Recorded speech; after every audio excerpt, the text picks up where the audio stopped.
Another day, another basketball stories na naman ang pagkukwentuhan natin.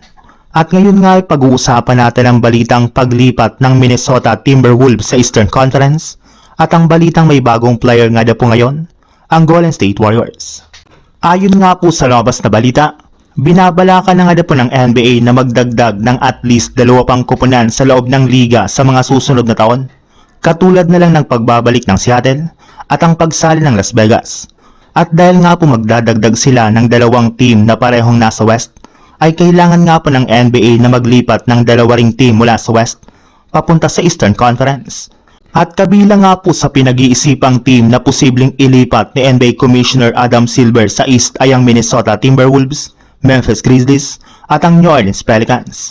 Base nga po sa geographical location ng mga teams na ito ay mas magiging madali nga po para sa kanila na lumipat at maglaro laban sa mga Eastern teams. At ayon na rin naman nga po sa superstar ng Wolves na si Anthony Edwards, gusto rin naman nga na po niyang ideya na lumipat sa East. Although hindi nga po nito sinabi, ang kanyang rason dito ay malinaw nga po na mas magiging magaan ang kampanya ng Wolves sa East. Since hindi rin naman nga po ganoon kahirap ang kompetisyon dito, hindi katulad sa Western Conference na napakaraming mga competitive teams na nakikipagbakbakan talaga sa kanilang mga laro. Sa ibang balita naman, kahit man nga po kakasali pa lang ni Kristaps Porzingis sa Golden State Warriors, ay napatunayan na nga po nito na malaki talaga ang kanyang maiaambag ngayong season sa kanilang kupunan.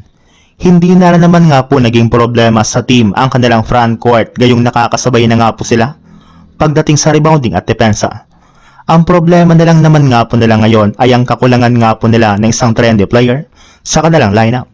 Sa pagkawala nga po nila Jonathan Kuminga, Buddy Hield at Jimmy Butler ay nawalan na nga po sila ngayon ng forward na kayang dumepensa at gumawa ng mga 3-pointer at kayang sumalaksak sa ilalim ng basket.